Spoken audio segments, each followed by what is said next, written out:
Selain grogi juga kaget ini. Pakaiannya Pak Dahlan ini belangkon dan ada logonya Amerika ini kalau nggak salah. Oh iya? Oh iya, iya. Ada Aku baru sadar dari Anda. Minta maaf. ada satu.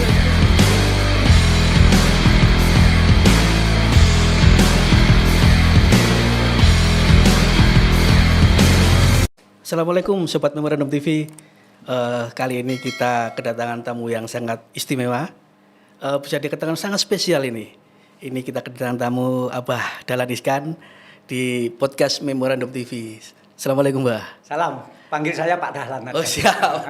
Saya memang agak grogi pemirsa. Ini kan ya, idola saya jelas. Ya, idola kita semua. Wartawan siapa yang nggak kenal Pak Dahlan ini?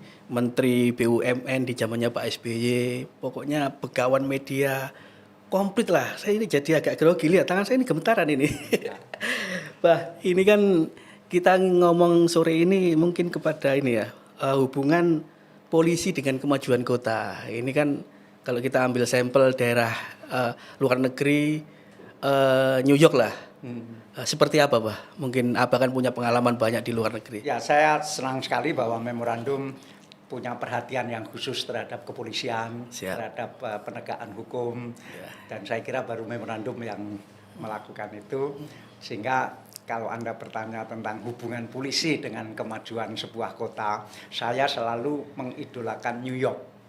New York itu sebagai kota, dia sangat peduli dengan polisi. Karena wali kotanya waktu itu punya prinsip bahwa kalau kota ini tidak aman, investor lari. Nah, ini menarik. Akhirnya ekonomi merosot. Betul, Pak. Akhirnya pengangguran banyak, akhirnya kriminal juga Meningkat, banyak ya. dan meningkat begitu. Sehingga pada suatu era di New York itu diadakan pembahasan khusus mengenai apa yang harus dilakukan oleh wali kota terhadap polisi. Akhirnya Ya, gimana? wali kotanya itu membuat keputusan memberi anggaran kepada polisi itu sangat khusus. Tetapi harus ada jaminan bagi polisi, harus ada jaminan dari polisi bahwa kriminalitas harus turun. Ya. Begitu. Dan sejak itu New York dikenal kota yang paling aman di seluruh Amerika. Padahal dulu kan New York terkenal Iya, sangat New sadis York kalau nggak saya terkenal. bilang ya. Anda sudah tahu New York terkenal jadi pembicaraan di mana-mana tidak amannya. Dan setelah wali kota New York zaman Bloomberg itu memberikan anggaran yang besar pada polisi, New York aman, terkenal amannya. Akhirnya orang berbondong-bondong investasi di New York dan akhirnya New York menjadi raksasa ekonomi. Siapa? Nah, jadi para wali kota itu penting membuat kerjasama dengan polisi. Sahabat Memorandum TV ini saya ini selain grogi juga kaget ini. Pakaiannya Pak Dahlan ini belangkon dan ada logonya Amerika ini kalau nggak salah. Oh iya? Oh iya, iya.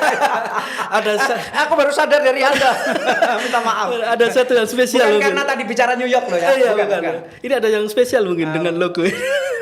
Begini, Perpaduan Jawa tadi di dan rumah Amerika. saya, karena itu saya minta maaf agak telat sedikit. Di rumah saya tadi ada manakipan. Manakib itu ya rangkaian dari sebuah zikir yang dilakukan oleh jamaah Torekot. Siap. Nah, kebetulan keluarga saya keluarga Torekot, sehingga di rumah beberapa kali diadakan manakipan atau zikir para Torekot. Hari ini kebetulan dari jamaah Torekot yang kebetulan karyawan-karyawan Semen Indonesia yang ada di Gresik, sehingga tadi saya kangen-kangenan dengan mereka karena dulu ketika saya jadi menteri saya sering ke Semen Gresik, kemudian kok saya sudah sangat lama sejak tidak jadi menteri saya tidak pernah ke Semen Gresik. Tadi terus mereka minta boleh nggak zikir di rumah Pak Dahlan, kemudian kebetulan mereka punya jamaah zikir itu. Nah, karena hubungannya dengan Torekot dan Torekot itu masalah kebatinan, ke sikap di dalam hati. Nah, saya mengenakan pakaian Jawa ini. Kebetulan Torekot kami yang disebut Sataria beda dengan teman-teman yang dari Semen Gresik tadi, tapi kurang lebih sama lah. Itu sangat dekat dengan Kejawen. Ya, Dekat kami, tapi sehingga- menjadi menarik ini ketika Pak Dahlan ke sini, saya juga kaget ini, kok ada logo Amerika di Iya, tapi bahwa ada logo Amerika saya tadi saya nggak aware tadi. tapi baguslah itu. Kembali ke Amerika lagi di pembahasan tentang polisi. Ini kan kalau di Amerika kan tersentralisasi, artinya maksudnya kota sendiri. Kalau pusat kan punya FBI kayak Ya. gitu. Apakah Memang itu yang beda, memang itu yang beda, sehingga polisi di tingkat kota di itu county memang itu ya. independen Nah, itu. dari polisi nasional, karena yang polisi nasional itu kan FBI di sana, di New York ada FBI, di mana-mana ada FBI, tapi dikoordinasikan di tingkat nasional. Sedangkan polisi yang di New York itu adalah memang polisi untuk New York, dia tidak berada dalam komando polisi nasional, sehingga pembicaraan dengan wali kota itu memang lebih gampang karena tidak perlu minta izin pusat, Betul. tidak perlu restu dari pusat. Tetapi itu kan soal sistem. Apakah dengan polisi di Indonesia itu tersentral? Apakah para wali kota, bupati tidak bisa membuat kerjasama seperti yang dilakukan di Amerika? Ya kerja persis mungkin tidak bisa, tetapi dengan modifikasi tertentu menurut saya tetap bisa. Iya kan kalau Amerika kan sistemnya federal ya, negara Ya. federal, kita negara Kesatuan. kesatuan. Ya. Tapi kalau mungkin ya Pak, Pak Dahlan mungkin melihat kalau polisi itu lebih gampang nggak kira-kira kalau kota sendiri yang punya kebijakan, tidak laporannya ke pusat seperti Memang itu. saya pernah punya ide bahwa mungkin perlu modifikasi lah. Nah, Ya tidak seperti Amerika, tapi juga tidak sepenuhnya seperti sekarang. Mungkin ada modifikasi di mana kelemahan dari yang sekarang adalah polisi cepat pindah-pindah tempat. Karena di satu tempat mungkin hanya 1 tahun atau 2 tahun, sehingga belum sampai katakanlah konsep untuk bagaimana kepolisian Surabaya misalnya, belum sempat dia mewujudkan yang sebagus-bagusnya, dia sudah harus pindah misalnya begitu. Dulu saya ingat ada polisi di Surabaya yang mempunyai ide hebat sekali, yaitu bagaimana naik motor harus pakai helm. Itu idenya dari Surabaya. Itu dari Surabaya Pak. Saya ingat persis waktu itu saya masih di Jawa Pos, dan kita diskusi-diskusi di kantor, itu intensif sekali antara polisi Surabaya dengan kami. Kemudian disepakati, ayo kita mulai. Masa kita malu di dunia ada orang naik sepeda motor nggak pakai helm, itu kalau jatuh kan bagaimana. Jadi Anda harus ingat bahwa helmisasi di seluruh Indonesia itu dimulai dari Surabaya. Dari Surabaya Ya. itu tahun sekitar 86 mungkin 86, 85 ya. begitu. Saya Ya. masih ingat waktu itu kebetulan saudara Anda sudah lahir. Sudah. Enggak, maksudnya tahun 97 saya itu ke Jakarta. Itu Belum masih ada sana. jarang orang pakai helm itu.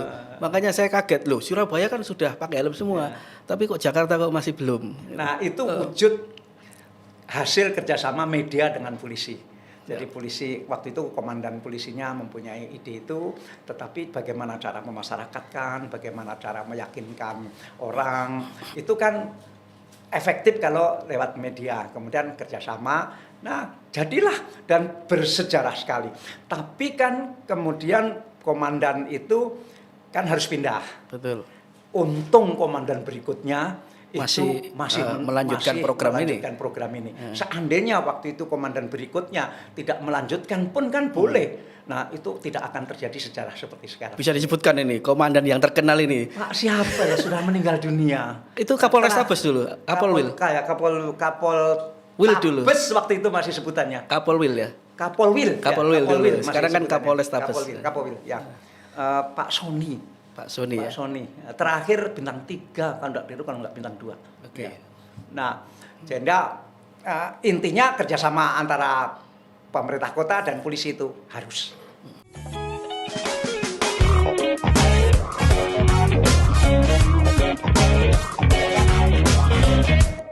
Kita masih bersama tamu spesial kita Pak Dahlan Iskan yang sangat kita care dengan kepolisian utamanya di Indonesia.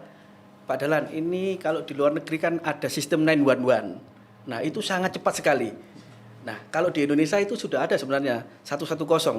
Tetapi banyak warga yang merasa tidak maksimal. Seharusnya seperti apa sistem ini? Saya tidak tahu persis ya bahwa Indonesia kan memang ada sistem itu. Tapi kan jarang ya kita dengar bahwa oh kalau ada perampok datang misalnya atau ada Betul. orang yang mencurigakan cepat putar itu. Itu saya juga nggak bisa jawab. Kenapa? Tapi di sana memang sangat, tapi di sana ada sistem begini ya. Misalnya ada pembunuhan. Ya. Itu akan dilihat 911 berdering yang pertama itu berapa menit setelah pembunuhan. Dan polisi datang di tempat itu berapa menit setelah telepon. Itu di sana diukur, kemudian dipublikasikan, kemudian itu menjadi bagian dari prestasi polisi atau celah dari polisi atau tercelanya polisi. Jadi bisa penghargaan, bisa dicela karena ada rekaman. Betul. Berapa menit ke berapa 911 masuk dan menit ke berapa polisinya sudah sampai di tempat kejadian. Nah, kita media belum pernah blow up soal ini. Coba Anda lah, coba memorandum lah. Barangkali bisa memulai Jadi bahan ini. ya, bisa memulai setiap minggu ada berapa masyarakat melapor ke berapa tadi? 110 kalau di 110. Sehingga masyarakat juga tahu, oh melapor. Jangan-jangan masyarakat sekarang juga kurang tahu. Sehingga memorandum mungkin tiap minggu atau nanti ketika podcast dengan Bapak Polisi, Anda tanya, Pak, 1 minggu itu berapa orang yang menelepon ke 110? 001 atau 110? 110. 110. Minta maaf, saya juga ternyata belum hafal. Nah, 110. Nah, Pak Dahlan, ini kalau melihat teknis di lapangan, ini kan polisi Amerika itu kan kalau ada kejadian setelah dapat laporan misalnya dari 911 langsung ke TKP, dia mencatat apa yang perlu dilakukan dan tidak, dan si korban tidak perlu ke kantor polisi dulu. Kalau di sistem di sini kan ya harus ke kantor polisi dulu baru kita catat laporannya. Ini kan sistemnya harus dirubah seharusnya. Mungkin sekarang sudah nggak begitulah. Masa masih begitu? Masih begitu, harus kan lapor. Sudah pakai internet. Ya, tapi harus datang ke kantor polisi tetap kalau laporan kejahatan itu. Tahu. Anda lebih tahu ternyata. Makanya waktu itu saya pernah memprogramkan wartawan kami harus tinggal di Amerika selama beberapa hari dan programnya di sana adalah patroli bersama polisi. Patroli bersama polisi. Dan itu menjadi ilmu yang penting sekali bagaimana di sana polisi menangani seperti Anda tadi. Ya, makanya sekarang kan kalau polisi yang ingin mendekatkan warga kan beberapa program yang sudah terkenal kayak Jumat Curhat, ini kan dilakukan semuanya. Apakah ini sangat efektif kalau menurut pandangan Pak Dahlan di Surabaya khususnya? Yang tentu saya setuju sekali dengan program seperti itu. Efektif tidaknya dievaluasi lah. Kan harus ada evaluasi setelah berjalan 3 bulan, dievaluasi efektif atau tidak. Biar yang tahu itu ilmu. Jadi ilmu evaluasi akan membuat kesimpulan ini efektif atau tidak efektif. Jadi ya tolong dievaluasi saja. Tetapi karena sekarang ini zaman sudah digital, memang sebanyak mungkin harus digitalisasi. Apapun didigitalkan, itu akan sangat efektif. Secara general apa sih sebenarnya perbedaan dasar kalau menurut pandangan Pak Dahlan, perbedaan polisi luar negeri utamanya Amerika sama Indonesia? Dalam beberapa hal kita bisa lebih unggul, dalam beberapa hal kita kalah. Tentu membandingkan begitu saja tidak bisa karena memang beda lah.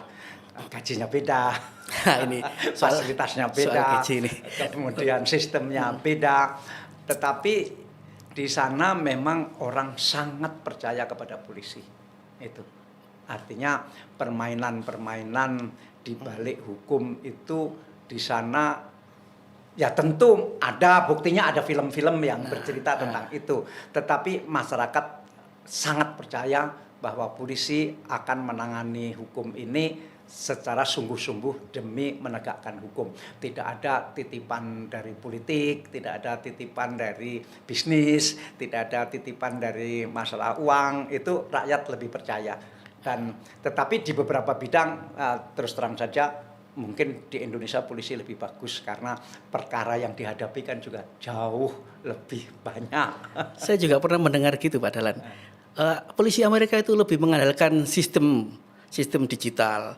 Kan kita kalau masuk ke mall kan pasti terdeteksi.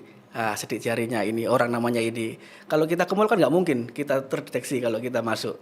Tapi akan ke sana suatu saat. Suatu saat pasti Akan kita ke sana. Karena artificial intelligence harus digunakan sebesar-besarnya. Suatu saat pasti ke sana. Ini menjadi menarik tadi Pak Dahlan sempat ngomong soal gaji yang pasti jauh berbeda. Misalnya kepolisian kita gajinya dinaikkan 50% atau 100%, yakin nggak sistem polisi di Indonesia lebih baik dari sekarang? Mungkin pemerintah tidak akan melakukan seperti itu karena akan menimbulkan gejolak. Angkatan lain bagaimana? Angkatan darat bagaimana? Angkatan laut bagaimana? Kemudian angkatan udara bagaimana? Kemudian Kementerian PU bagaimana? Itu tidak semudah itulah. Tidak semudah bahwa untuk memperbaiki ini polisi gajinya dinaikkan. Tidak semudah itu. Itu nanti akan datang bersamaan dengan kalau pendapatan per kapita Indonesia ini lebih baik tinggi, pemerintah punya kemampuan untuk membayar tinggi. Nah sekarang ya gimana ya caranya? Memperbaiki SDM atau seperti apa? Saya kira perbaikan SDM kan sudah dilakukan terus-menerus. Memang saya pernah punya ide begini. Polisi ini kan berada di depan, di paling depan. Betul. Terhadap, Langsung bersentuhan dengan masalah masyarakat.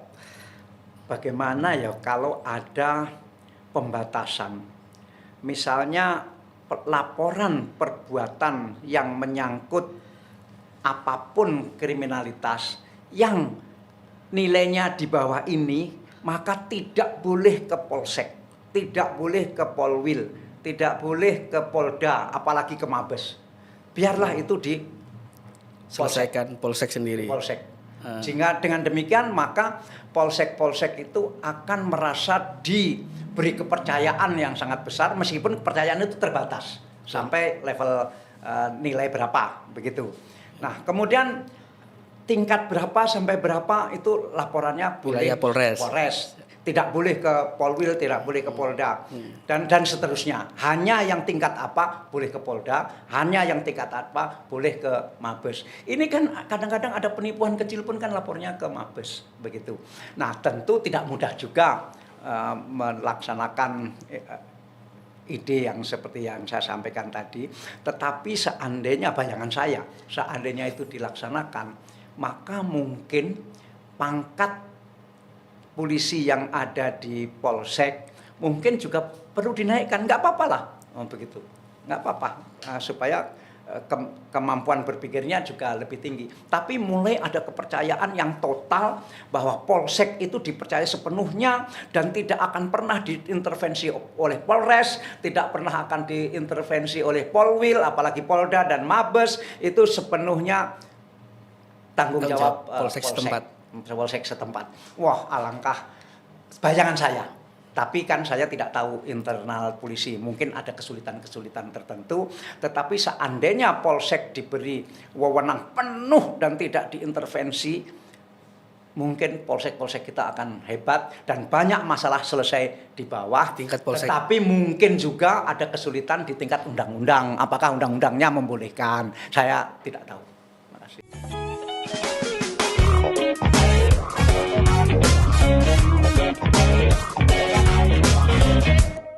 Sahabat Meronum TV, masih bersama tamu yang sangat spesial, Pak Dahlan Iskan. Ini tadi kita bicara banyak mengenai polisi di Amerika dan Indonesia, khususnya ke perkotaan seperti Surabaya. Mungkin saran terbaik dari Pak Dahlan Iskan yang lama menjadi apa istilahnya ya, wartawan, pegawai media, dan juga pernah berkecimpung di pemerintahan. Ya. Monggo, Pak. Saya kira untuk perkotaan ya, yang nomor satu tidak boleh terjadi adalah perampokan. Perampokan, terutama perampokan toko emas. Itu akan sangat menggelisahkan. Pokoknya perampokan yang kaitannya dengan perdagangan. Jangan sampai terjadi perampokan. Bagaimana dengan pencurian? Mungkin tidak bisa dihindari. Tentu nomor satu teroris lah ya. Betul lah. Nomor satu teroris. Jangan sampai ada kejadian teroris, itu nomor satu. Kalau dari ekonomi perampokan jangan sampai. Kalau setelah teroris, menurut saya jangan sampai ada perampokan. Karena perampokan itu dampaknya kepada ekonomi sangat besar karena rasa ketakutan. Kalau pencurian mungkin pencurinya memang perlu makan. Butuh kebutuhan hidup. Tapi kalau merampok, itu saya yakin dia tidak hanya perlu makan. Dia orang yang rakus dan orang yang kejam. Jadi memang polisi soal perampokan Tidak ada kata ampun. Tidak ada ampun dan jangan sampai di satu kota ada perampokan. Tapi kalau pencurian ya mungkin mencuri itu kan terpaksa, mungkin begitu. Kebutuhan perut lah Ya, istilahnya Pak ya. kebutuhan terus ya harus ditangani. Harus tangani. Tapi perampokan menurut saya harus sangat prioritas. Bahkan di New York sekarang, jangan ditiru. Jangan ditiru ya. Jangan ditiru. Di New York untuk pencurian yang tingkat ringan sekali itu jangan ditangani. Ini kalau Sekarang ini tuh kira-kira sudah berlaku 1 tahun. kalau di Indonesia itu ada JC itu Justice Collaboration ini. Enggak, memang sengaja. Memang? Nggak usah lah, polisi nggak usah ngurus. Oh, nggak usah ngurus. Karena diasumsikan untuk katakanlah mencopet, kalau di sini katakanlah 100.000, katakanlah begitu. Itu pasti dia ini perlu uang yang nggak bisa makan. Butuh makan. Kalau sampai ada orang nggak bisa makan, itu kan sebetulnya tanggung jawab Negara. Ya. Kenapa kok nggak bisa makan orang ini? Kenapa ada orang yang nggak bisa makan? Something Tapi wrong. kalau merampok memang Sudah jelas itu. Itu bukan karena tidak bisa makan. Ditembak Pak ya. Ya pokoknya terserah, pokoknya jangan sampai terjadi perampokan. Jadi di New York sekarang ini jadi sorotan di seluruh Amerika karena itu memberlakukan bahwa untuk pencurian-pencurian kecil nggak usah ditangani. Luar biasa. Tapi jangan ditiru ya. Jangan ditiru. Belum sampai ke situ mungkin kita. Ya, makasih ya. Terima kasih. Demikian sahabat memorandum podcast kita kali ini, semoga menjadi masukan untuk para penegak hukum utamanya polisi. Mudah-mudahan tetap sebagai pelayan, mengayomi dan melindungi. Sampai ketemu. Wassalamualaikum.